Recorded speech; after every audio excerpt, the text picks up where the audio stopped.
नमस्कार, स्वागत है आप सभी का उत्तराखंड न्यूज लेकर आपके साथ। मैं हूं पूजा कविया-गोमा। योगेश सेमवाल हमारे साथ जुड़ चुके हैं। योगेश, स्थापना दिवस आज मनाया गया, क्या कुछ रहा, तैयारियां किस तरह की, और साथ ही पूरा दिन आज क्या कुछ कार्यक्रम रहने वाला है? जी बिल्कुल, आपको बताना चाहेंगे कि सुबह 11:30 बजे स्थापना दिवस 11 से 11:30 बजे के जो है समय में भाजपा जो कार्यालय है, प्रदेश कार्यालय, वहां पर स्थापना दिवस मनाया गया, जहां पर प्रदेश अध्यक्ष मौजूद रहे। भाजपा के साथ ही मुख्यमंत्री पुष्कर सिंह धामी और अन्य सभी बड़े नेता जो है वहां पर मौजूद रहे। मंत्री भी कई सारे वहां पर मौजूद रहे। ध्वजारोहण किया गया। उसके बाद उन्होंने मुख्यमंत्री जो है उन्होंने याद किया, उन्होंने बताया कि किस तरह से जो है एक वक्त था जब जनसंघ था और उसके बाद आगे जाकर जो है भाजपा की भी एक शुरुआत हुई। पूरा उन्होंने इतिहास बताया। उन्होंने बताया कि कितनी जरूरत थी भाजपा की। उसके साथ ही अगर अन्य मंत्रियों की बात करें तो गणेश जोशी जो है वो मंत्री, उन्होंने भी बताया कि एक वक्त था कि हमारे पास 3 सांसद थे और आज हम 300 का आंकड़ा पार कर चुके हैं। और ये सभी जो है वो हर एक कार्यकर्ता की जो मेहनत है उसी के कारण ये सब हुआ है। भाजपा जिस तरह से आगे बढ़ रही है वो हर कार्यकर्ता की मेहनत की वजह से आगे बढ़ रही है, यही मुख्यमंत्री ने भी कहा। और आज अगर बात करें तो उत्तराखंड में जगह जगह पर भाजपा के कार्यक्रमों का जो है वो आयोजन किया जा रहा है और शुरुआत जो भाजपा कार्यालय है, प्रदेश कार्यालय, वहां से किया गया। योगेश, बिल्कुल शुरुआत बताई आपने की गई है और साथ ही कई कार्यक्रम आज रहने वाले हैं अलग अलग जगहों पर। इस दौरान हमने देखा कि प्रधानमंत्री ने भी संबोधन किया, तमाम देशवासियों को भी और भाजपा कार्यकर्ताओं को भी। उत्साहित नजर आए कार्यकर्ता यहाँ भी, क्योंकि उत्तराखंड से काफी लगाव है प्रधानमंत्री का और उत्तराखंड वासियों का लगाव प्रधानमंत्री से है। तो ऐसे में काफी अहम उनका जो पूरा संवाद था, जो पूरा उन्होंने आज अपना वक्तव्य दिया, वो भी काफी अहम था। किस तरह से उत्साहित दिखे, उसके बाद किस तरह की प्रतिक्रियाएं निकल कर आई सबकी, और जो कार्यक्रम रहने वाले हैं, क्योंकि स्थापना दिवस के साथ साथ बीजेपी जो है आज से लेकर और अगली 14 अप्रैल तक पूरा दिवस मनाएगी, तो इस दौरान क्या कुछ अन्य कार्यक्रम रहने वाले हैं?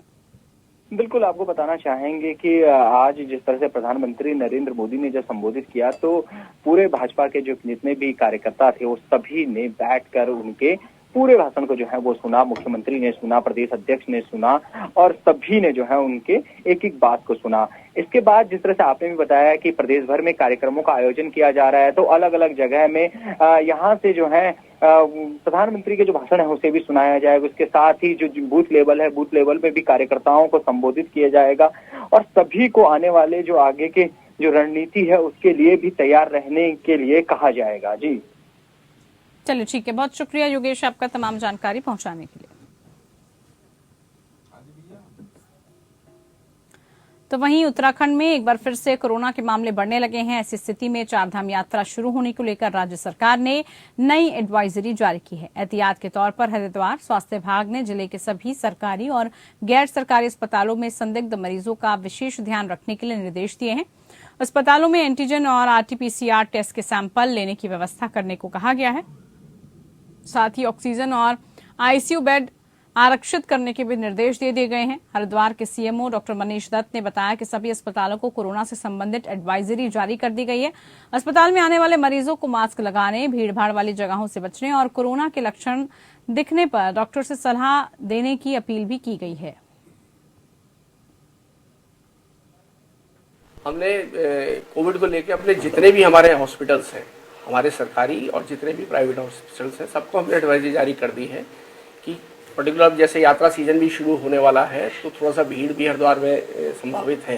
उसे देखते हुए कि कोई भी ऐसा पेशेंट या जो भी अगर है, अगर आपको लक्षण लग रहे हैं तो उसकी जांच कराएं और अगर ऐसा लगता है कि इसे भर्ती की आवश्यकता है तो उसे अपने हॉस्पिटल में एडमिट करें। हमने जितने भी अपने हॉस्पिटल्स और प्राइवेट को देखते हुए हमने वहाँ ऑक्सीजन बेड, आईसीयू बेड और इनका सबका हमने डाटा मांग लिया है। सब अलर्ट पे हैं, सबको बोल दिया कि आप अलर्ट पे रहें, क्योंकि जैसे अभी फिलहाल केसेस बढ़े हैं कोविड के, हमारे जनपद में भी कुछ केसेस आने। तो कोविड को लेकर कुछ एडवाइजरी जारी की गई है प्रदेश में, क्योंकि चारधाम यात्रा भी शुरू होने वाली है। उससे पहले कोरोना को लेकर एहतियाती कदम उठाए जा रहे हैं। संवाददाता से बाकी की जानकारी लेते हैं। रुपेश वालिया हमारे साथ जुड़ चुके हैं। रुपेश, कोरोना के बढ़ते मामलों को देखते हुए उत्तराखंड में भी इसका असर अब दिखने लगा है। कुछ एडवाइजरी जारी करके दिशा निर्देश दिए गए हैं।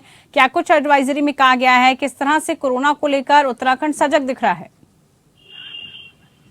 देखिए पूजा, चूंकि इसी महीने से यहाँ पर विश्व प्रसिद्ध चार धाम की यात्रा शुरू होने वाली है, तो इसी को देखते हुए जिस प्रकार कोविड के मरीज बढ़ने भी शुरू हो गए हैं, उसी को देखते हुए यहाँ राज्य सरकार द्वारा एक एडवाइजरी जारी की गई है।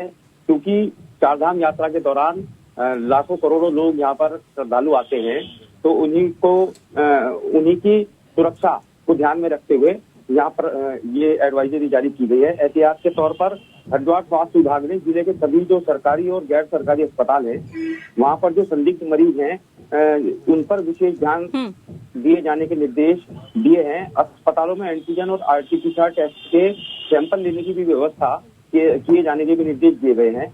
ऑक्सीजन बेड और आईसीयू बेड आरक्षित करने के निर्देश भी दिए गए हैं। ये सभी तैयारियां चार धाम व्यवस्था के मद्देनजर ही की जा रही हैं। जो हरिद्वार के सीएमओ हैं डॉक्टर मनीष दत्त, उनका साफ साफ कहना ये है कि अस्पताल में जो आने वाले मरीज हैं वो मास्क लगाएं, भीड़ भाड़ वाली जगहों से बचें, और कोरोना के लक्षण यदि किसी में भी दिखाई देते हैं तो वो तुरंत चिकित्सक से परामर्श ले, और यदि आवश्यकता पड़े तो आसपास के जो भी अस्पताल है वहां पर भर्ती हो जाए, जिनके लिए यहाँ पर तमाम व्यवस्था जो स्वास्थ्य विभाग द्वारा की गई है।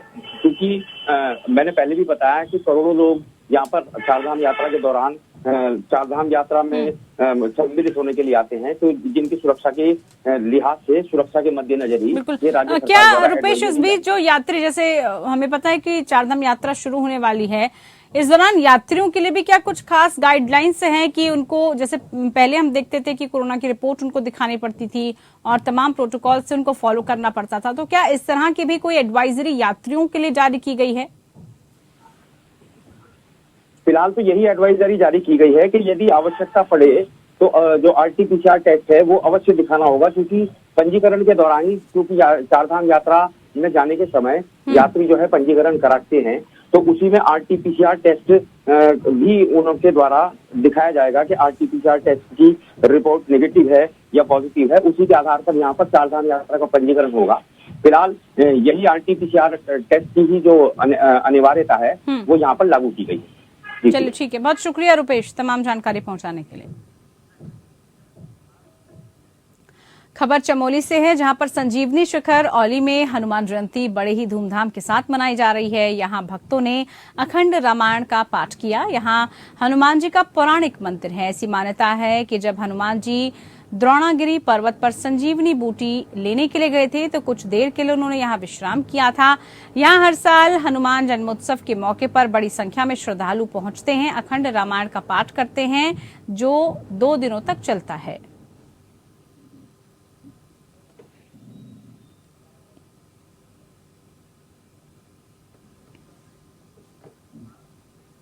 तो वहीं उत्तराखंड में कांग्रेस द्वारा 2024 लोकसभा चुनाव से पहले यहां के सभी जिलों की नई कार्यकारिणी गठन किया गया। हरिद्वार में बनी कार्यकारिणी के महानगर अध्यक्ष सतपाल ब्रह्मचारी समेत मंडल अध्यक्षों ने मां गंगा का पूजन किया और चुनाव में कांग्रेस की जीत हो सके इसके लिए प्रार्थना की।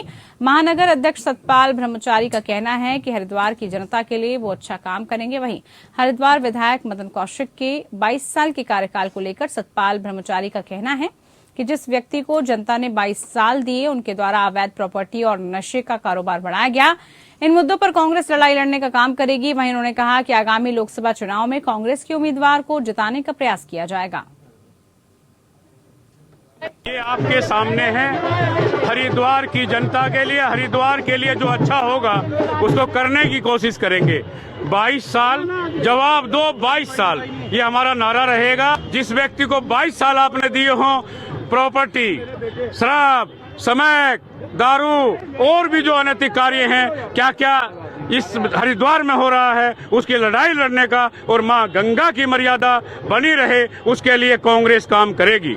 लोकसभा में कांग्रेस। सीधा रुख कर लेते हैं मुख्यमंत्री पुष्कर सिंह धामी की तरफ, जिन्होंने जीडी गोयनका स्कूल का उद्घाटन किया और बड़े बेटे राकेश सपलियाल जी के बारे में अभी आप बता रहे थे कि राधा राम मोहन राय में आपकी पढ़ाई हुई। बाकी सभी बच्चों का लालन पालन बहुत उत्कृष्ट तरीके से आपने किया। मैं आपके कठिन परिश्रम और संघर्षों से भरे जीवन और पुरुषार्थ ये कहीं न कहीं ये सभी के लिए प्रेरणादायी है। और और कहीं न कहीं एक पाथे का काम करता है कि कोई भी व्यक्ति जीवन में परिश्रम से, मेहनत से, संकल्प से असाधारण स्थितियों में, साधारण स्थितियों में पैदा होकर असाधारण को प्राप्त कर सकता है। यानी कि धरती से अंबर को पहुंचा जा सकता है, रेत से तेल निकाला जा सकता है। ये अगर किसी को देखकर सीखना हो तो उसके लिए निश्चित रूप से कुलानंद नौटियाल जी सबके लिए एक प्रेरणा के स्रोत भी हैं। उन्होंने कहा कि मैंने इतने साल तक यहाँ पर सेवा करी, मार्बल का काम किया, लेकिन कभी एक दिन थाना नहीं गया, एक दिन कचहरी नहीं गया, एक दिन किसी विवाद में नहीं गया। परिश्रम से और भगवान की कृपा से, सबके सहयोग से आज उनके जीवन का एक बड़ा स्वप्न था कि मैं पढ़ नहीं पाया था और मैं आने वाली पीढ़ियों को, आने वाले भविष्य को पढ़ने के लिए एक अच्छा स्कूल दूं, तो उन्होंने एक अच्छा स्कूल यहाँ पर देने का काम किया है। मैं अपने विद्यार्थियों के बीच में, अपने अभिभावकों के बीच में आकर इस गरिमामयी उद्घाटन समारोह में आकर अभिभूत हूं। और क्योंकि आज बहुत व्यस्तता के कार्यक्रम थे, आज मुझे पहले से ही कहीं बाहर भी रहना था, लेकिन नौटियाल जी का जो आत्मीय स्नेह है और इस जो आम चुनाव से पहले वो एक बार मुझे मिले और उन्होंने मेरे कान में कुछ शब्द कहे, और जब ये मुझे अपना ये सूचना देने के लिए जब मेरे पास आए कि बोले कि इस स्कूल का मैंने बड़े मेहनत से और 20 सालों से एक एक जमीन का टुकड़ा जोड़कर जो है स्कूल को बनाया है, स्कूल के लिए जमीन एकत्रित की है, स्कूल का निर्माण किया है, आप आएंगे तो मुझे बहुत अच्छा लगेगा। तो मैंने कहा कि एक तो इतना पावन कार्य आपने किया है, दूसरा इतना परिश्रम और मेहनत से किया है जो सबको कहीं ना कहीं प्रेरणा देगा। मैं अवश्य ही स्कूल के कार्यक्रम में आया और मैं आऊँगा, मैंने तभी कहा था। यहाँ आकर मैं अभिभूत हूँ और किसी भी विद्यालय के कार्यक्रम में मैं जाता हूँ तो कहीं न कहीं बचपन की स्मृतियाँ भी जरूर याद आती है। तो देहरादून से मुख्यमंत्री को आप सुन रहे थे, जिन्होंने जीडी गोयनका स्कूल का शुभारंभ किया और उसी को लेकर वो संबोधित भी कर रहे थे। बात मसूरी की कर लेते हैं अब, जहां पर नगर कांग्रेस ने शहर के विभिन्न स्थानों पर जनसभाएं आयोजित करके केंद्र सरकार के खिलाफ जमकर नारेबाजी की। कांग्रेसी वक्ताओं का कहना था कि जिस तरह से कांग्रेस के पूर्व अध्यक्ष राहुल गांधी की संसद सदस्यता खत्म की गई और उनको तत्काल सरकारी बंगला खाली करने का आदेश दिया गया, उससे बीजेपी सरकार की बौखलाहट देखने को मिलती है। पत्रकारों से बातचीत करते हुए शहर कांग्रेस अध्यक्ष अमित गुप्ता ने कहा कि पार्टी हाईकमान के दिशा निर्देशों के अनुसार मसूरी में भी जनसभाएं और नुक्कड़ नाटक आयोजित किए जाएंगे। साथ ही भाजपा के नेताओं द्वारा दिए गए अनर्गल बयानबाजी के विरोध में रिपोर्ट दर्ज कराई जाएगी। उन्होंने कहा कि 1 तारीख से 30 अप्रैल तक भाजपा सरकार के खिलाफ विभिन्न कार्यक्रम आयोजित किए जाने हैं और उसके बाद एक विशाल रैली का आयोजन किया जाना है, जिसमें सभी लोगों से सहयोग मांगा जा रहा है।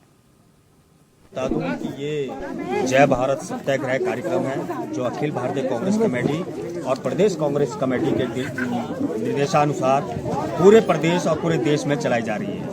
मैं आपको ये बताना चाहता हूं कि ये जो कार्यक्रम है हमारा 1 अप्रैल से शुरू हुआ है और 30 अप्रैल तक नुक्कड़ सभाएं, हमारे जनसंपर्क, हमारा 8 तारीख को जो भी विपक्षियों द्वारा हमारे नेताओं के खिलाफ जो अपशब्द कहे हैं उनके खिलाफ उनके नजदीकी थाने में रिपोर्ट दर्ज कराई जाएगी। 30 तारीख को हमारी एक बहुत बड़ी रैली जो देहरादून में आयोजित की जाएगी। ये सब कार्यक्रम लगातार चलते रहेंगे और जो नुक्कड़ सभाओं का जो कार्यक्रम है वो लगातार मसूरी में चलेगा। मसूरी के हर प्रमुख चौराहों पर लगातार 1 सप्ताह के अंदर ये कार्यक्रम लगातार चलता रहेगा।